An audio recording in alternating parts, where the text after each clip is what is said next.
अस्सलाम वालेकुम फ्रेंड्स, कैसे हैं आप सब। होप करती हूँ कि आप सब ठीक ठाक होंगे और अपनी गार्डनिंग को एंजॉय कर रहे होंगे।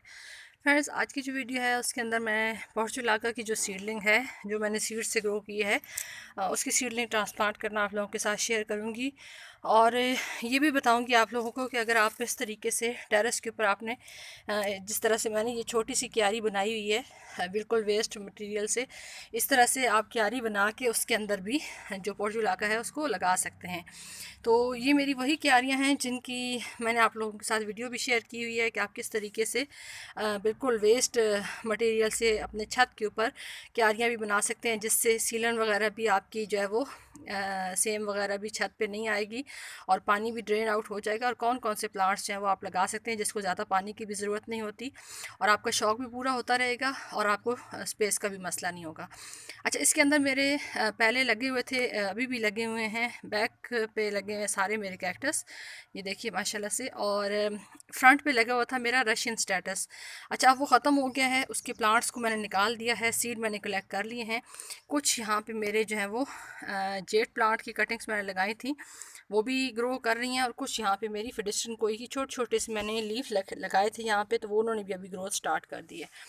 तो अभी क्योंकि कैक्टस को तो इतना ज़्यादा ज़रूरत नहीं होती, लेकिन अब हमने पोर्चुलाका लगानी है तो उसको थोड़ा बहुत फर्टिलाइज़र की ज़रूरत होगी और थोड़ा सा मिट्टी को भी फ्रेश करना ज़रूरी है। कुछ अच्छा सा खाद वगैरह इसके अंदर डालते हैं ताकि जो मिट्टी है वो भी हमारी फ्रेश हो जाए, थोड़ा उसको फर्टिलाइज़र भी मिल जाए और जो नई सीडलिंग है उसको जो खुराक की ज़रूरत है वो भी यहाँ पे मिल जाए।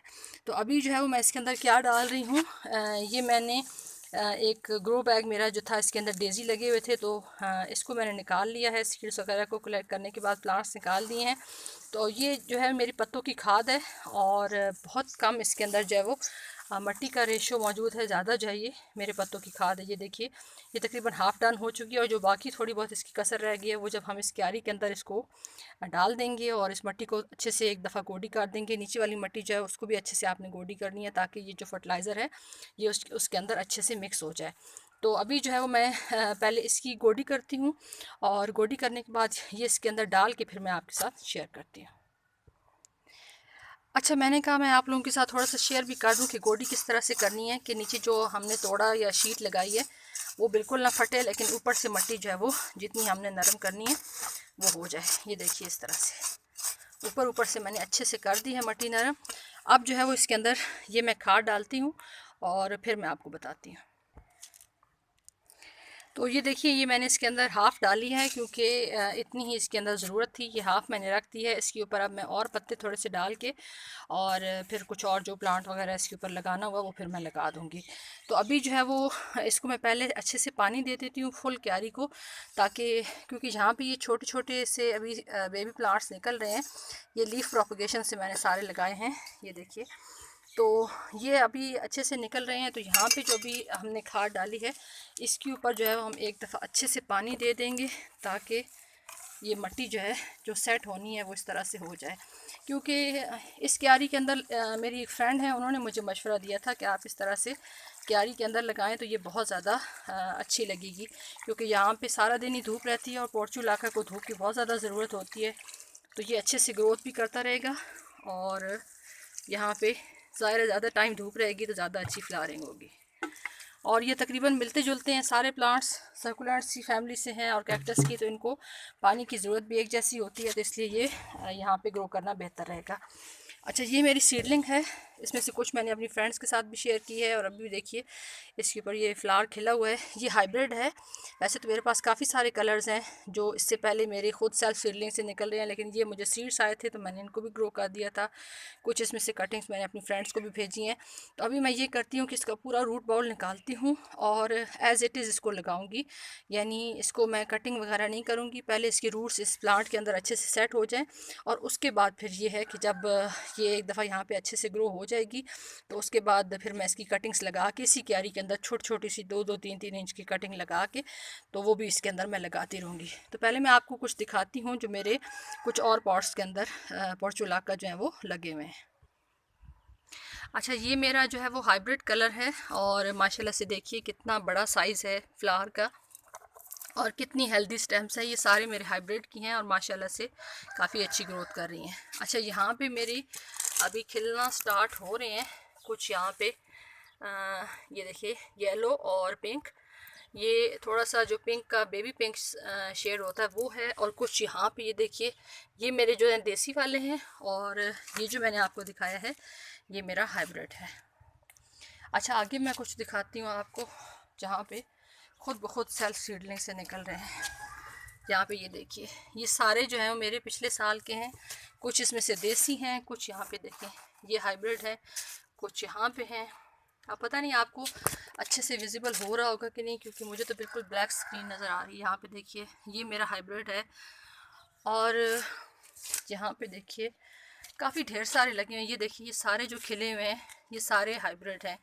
ये पिछले साल के जहाँ जहाँ सीड गिरे हैं वहाँ पे खुद ब खुद जाए जर्मिनेट हो गए। मैंने कभी भी इनकी सीड्स जो है वो कलेक्ट नहीं किए। जहाँ पे इन्होंने इनके सीड्स गिरते हैं वहीं पे ये अगले साल खुद निकल आते हैं, तो मुझे ज़रूरत नहीं पड़ी कि मैं इनके सीड्स जो है वो कलेक्ट करूँ। अच्छा जब आप इस तरह से सीड्स वगैरह लगाते हैं तो ये जो बिन बुलाए मेहमान हैं ये भी आ जाते हैं। तो अभी जब मैं इसका रूट बाउल निकालूंगी तो उसके अंदर से ये जो घास है इसको भी निकाल दूंगी, क्योंकि इसकी बहुत ख़तरनाक जड़ें होती हैं। ये एक दफ़ा अगर फैल जाए तो फिर ये सीड वगैरह गिराता रहता है, ख़ुद ब खुद आगे जो है इसके सीड्स निकल के बेशुमार प्लांट्स बनते रहते हैं। तो इसकी ज़रूरत नहीं है। अभी इसका रूट बाउल मैं निकालती हूँ।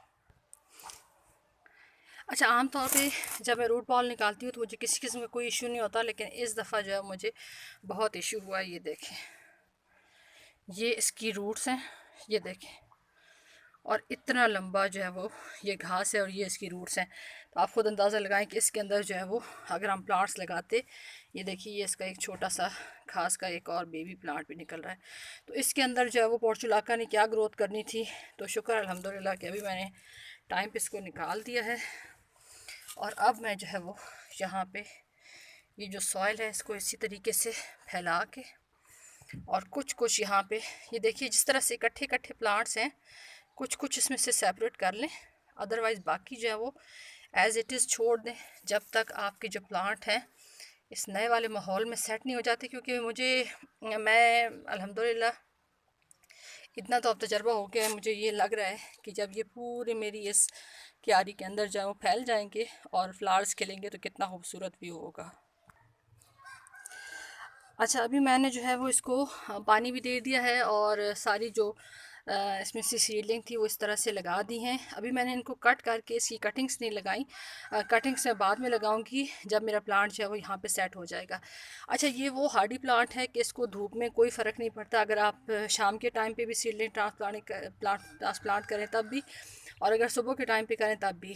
तो इस वक्त तकरीबन 10 बजे का टाइम होने वाला है जिस टाइम पे मैंने इसकी सीडलिंग ट्रांसप्लांट की है। तो कुछ टाइम इसके ऊपर हल्की सी धूप रहेगी, यहाँ पे तो अभी इसको शेड आ गया है, और थोड़ा सा आगे जब सूरज दूसरी साइड पे जाएगा तब भी इसको शेड आ जाएगा। लेकिन ये है कि इसको धूप छाँव से इतना कोई ख़ास फ़र्क नहीं पड़ता, ये बहुत ज़्यादा हार्डी होते हैं। तो अभी आई होप कि जो चीज़ मैंने आप लोगों के साथ शेयर की है, अगर आपके पास भी सीड्स हैं तो आप अभी भी लगा सकते हैं। उसके अलावा बरसातों में भी इसके सीड्स आप लगा सकते हैं, दोनों टाइम पे लग जाते हैं। और अगर आपके पास सीड्स नहीं हैं इसके और आप इसकी पनीरी ले आए हैं नर्सरी से, लगाएं, क्योंकि समर जो है वो बिल्कुल अधूरा है अगर उसमें आपने अपने गार्डन के अंदर पोर्चुलाका नहीं लगाए हुए। तो वीडियो अच्छी लगी हो तो वीडियो को लाइक कर दें, चैनल पे न्यू हो तो चैनल को सब्सक्राइब कर दें। आप सबकी वीडियो देखने का बहुत बहुत शुक्रिया। अपना ख्याल रखिएगा। अल्लाह हाफ़िज़।